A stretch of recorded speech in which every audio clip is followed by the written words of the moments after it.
Come with me as I make a wedding cake. First step, gotta clean. My kitchen is always a disaster because I clean in batches. So I'm gonna start my cleaning and then go to my mise en place, which is getting all ingredients together, and then I'm gonna keep cleaning. This cake is an 8-inch 4-layer and a 6-inch 3-layer. This cake has a Beauty and the Beast theme, so it's going to be a royal blue cake with some gold accents, and then when you cut it open, it reveals a red velvet cake as a nod to the rose. Because my red velvet cake is baking soda based, I need to have everything prepped and ready to go, including the oven preheated, so that way when my mixture is done, it goes right in the oven, so that way the reaction happens in the oven versus on my counter. My red velvet is pretty much an all-in-one method, and so I make it in just a large bowl. I add in melted butter, I add in oil, and then I add in eggs. Definitely don't crack your eggs into the bowl. Took a huge risk here.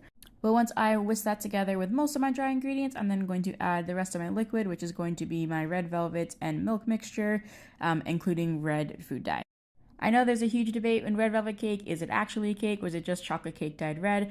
My red velvet cake only has 25 grams of cocoa powder in it and it has some vanilla, so I believe it is a different flavor and it is a little bit more tangy and a little bit less chocolatey than a chocolate cake.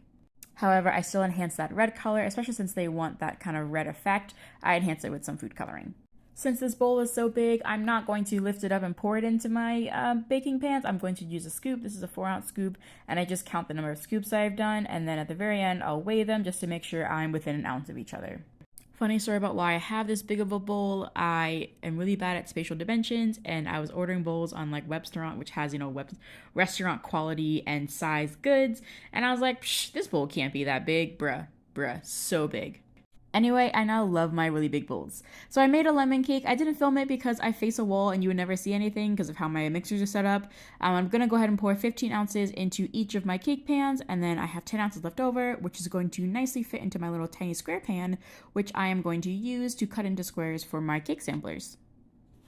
And when the red velvet came out, the lemon went into the oven. Took about an hour total baking time.